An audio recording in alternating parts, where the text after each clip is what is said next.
Doctor Baba Saheb Ambedkar open university.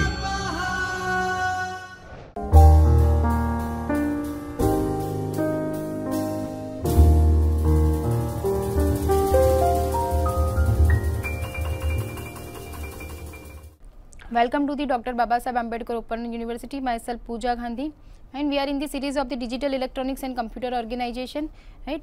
In the last lecture, we have seen binary coded decimal and gray code. Now, in this lecture, we will see the introduction of the gates. What is the use of gates in the Digital Electronics and Computer Organization. Fine. So, first of all, what is the gates? So, gates are the members of the basic electronic component, right. Now, they are used to perform logical and arithmetic operation in the binary system. Bits means our input are majority time the 1 0. We also can use the clock input sometimes. We will see that in detail in the next some lecture series. Okay. Now, two or more gates can be combined to perform the more complex operations. So, if we want to perform the complex operation, we can combine two or more gates, right. Now, we will see the types of the gate. There are some types of the gate. We will see each and every type with example one by one. Okay. First gate is the OR gate. Okay. What is the input in the OR gate? The input in the OR gate is there are two inputs in the OR gate, that is the X, Y, and here will generate the output. Now, what is the meaning of the OR gate? If at least one input is 1, then our output is 1, otherwise it is 0. I am repeating, if any one input is 1, then the output is 1, otherwise the output is 0. That means, if your two inputs are 0, then the output is 0. Okay. If your two inputs are 0, then the output is 0. We will see the example. If X is 0, Y is 0, output is 0. If X is 1, Y is 0, output is 1, because X is 1. At least one bit is 1, then output is 1.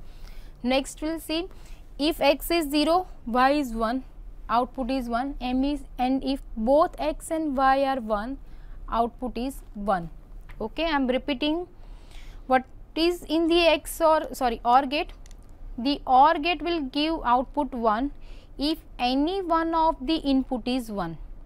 The OR gate will give the output 1 if any one of the bit is 1. Okay. That means, if both the input are 0, then only the output is 0. If both the input are 0, then only the output of OR gate is 0, otherwise it is 1. Fine. Next is the AND gate. What is in the AND gate? What is the procedure behind the AND gate?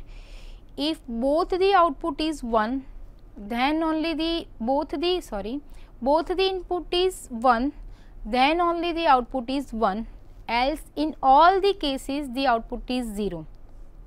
I am repeating, if both the input is 1, then only the output is 1, otherwise the output is 0. That means, if both X and Y are 1, then only the output is 1. Okay. If both X and Y are 1, then only the output is 1. Otherwise, in all the cases, means if your X input is 0, Y input is 0, output is 0. Okay. If your X input is 0, Y input is 1, output is 0. If your X input is 1, Y input is 0, output is 0. But only if when your both input is 1 1, then only the output is 1. This is the AND gate. Okay. Next is the XOR gate. What is the XOR gate? We have seen in the previous lecture the procedure behind the XOR gate. What is the XOR gate?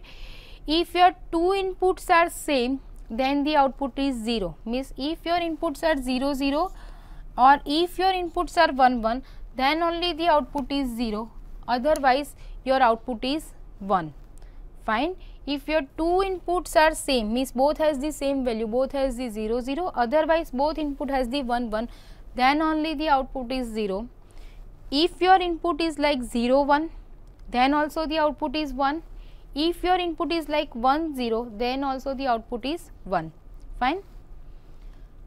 The next type, that is the NOT gate. Now, see what is the difference in NOT gate and the other gates. NOT gate accepting only one input instead of two. Okay. NOT gate is accepting only one input instead of the two input. In all previous gate we have seen the will work on the two input. There are two inputs x and y and we will get the one output. Okay. In the NOT gate we will input 1 and we will get the output also 1. That means the number of input is 1, the number of output is always 1. Now see what is in the NOT gate. It will, we can say it is complement the element. That means if your input is 1, your output is 0, and if your input is 0, your output is 1.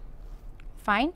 If your input is 0, the output is 1, and if your input is 1, your output is 0. Fine. Next is the NAND gate. Now what is the NAND gate? NAND gate is the combination of the AND gate plus NOT gate. NAND gate is the combination of the AND gate plus NOT gate. Fine. Now see, we'll see how this will perform. Suppose our input is, x input is 0, y input is 0. Suppose our x input is 0, y input is 0. Fine. X input is 0, y input is 0. So what is the output of the AND gate? First NAND gate will perform AND gate and then NOT gate. So if the output is 0 0, obviously AND gate will give the output 0. Okay. And what is the, so we'll take the input 0. Okay. Now what is the output of the NOT gate? If input is 0, it will make 1. So the final output is 1. Okay. The final output is 1. Suppose our x input is 0, y input is 1. Suppose our x input is 0, y input is 1. Fine. Now see, if your x input is 0, y input is 1, what will be happen? What is the output of the AND gate? It will again give 0. Fine. So this will pass to this NOT gate and it will give output 1. In the third case also it will give the output 1. We will see the fourth case. Our x input is 1, y input is 1. So the AND gate output is, so the AND gate output is 1. Okay. So this 1 is passing over here and now 1, the NOT gate output of this 1 will become 0. Fine. Next is the NOR gate. Now see, what is the NOR gate? NOR gate is the combination of the OR gate plus NOT gate. NOR gate is the combination of the OR gate plus NOT gate. We'll see in detail, we'll see some examples. So first we will perform the OR operation by using the OR gate and then we will perform the NOT operation using the NOT gate. Okay. Suppose our input is 0 0.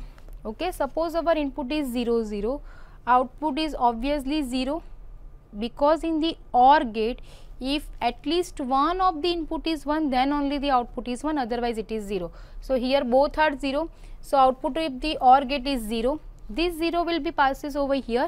So it will complement this 0. So the output is 1. Okay. In the next example, our x input is 0, y input is 1. X input is 0, y input is 1. So 0 and 1. Okay. 0 and 1. The output of the OR gate is 1. We will pass over here. The output of this NOT gate is again will become 0. Fine. In the next is same as above. In the last we are having the input x input 1, y input 1. We are having x input 1, y input 1. First of all it will perform the OR operation by using the OR gate. What is the output? The output is 1. Fine. Because there are two ones. Fine. If at least one input is 1, then also it is 1. Now it will passes over here. Okay. Now the input of the NOT gate is 1, so the output of the NOT gate is 0, right. This is the XNOR gate. Now what is in the XNOR gate? XNOR gate is, we can say it has the some reverse operation to the XOR gate. What is in the XOR gate? First of all, if both the input are same, we will keep 0 in the XOR gate. In the XNOR gate, if your both input are same, we will keep 1. If your both input are same, we will keep 1. Fine. else we'll keep 0 0. So if both are 0 we'll keep 1, if both are 1 then we'll keep 1, in all other cases we will keep 0. Okay, I am repeating the lecture. In the today's lecture we have seen the different types of the gate. First we'll start from the OR gate. What is in the OR gate? If at least one input is 1 then the output is 1, otherwise the output is 0. Then we have seen the next gate, that is the AND gate. What is in the AND gate? What is in the AND gate? If your 2 input is 1 then only the output is 1, otherwise in all the cases output is 0. Fine. Then we have seen the NOT gate. How the NOT gate is different, has some difference. So NOT gate, if in the NOT gate we are accepting only one input. Fine. So if the input of the NOT gate is 1, output is 0, and if the input of the NOT gate is 0, output is 1, right. Next we have seen the XOR gate, next we have seen the combination of the AND gate and NOT gate, that is the NAND gate. Okay. So in that case first we will perform AND gate operation and then we will perform the NOT gate operation. Then we have seen the one more gate, that is the combination of the OR gate and NOT gate. Fine. In that cases first we will perform the OR gate operation and then we will perform the NOT gate operation. Then we have also seen the XOR, that we have also seen in the previous some lectures, and lastly we have seen the importance of the XNOR gate, that means how XNOR gate will give the output if there are the inputs like 0 0 0 1 1 0 and 1 1. How XNOR is different from the XOR gate? I am repeating again, XNOR gate will give the output 1 if your 2 bits are same, while in the XOR gate if your 2 bits are same then output is always 0. Fine. In XNOR gate if your 2 bits are same, output is 1. Okay. In the next, from the next lecture we will start the next topic, that is the Boolean algebra. Fine. Thank you.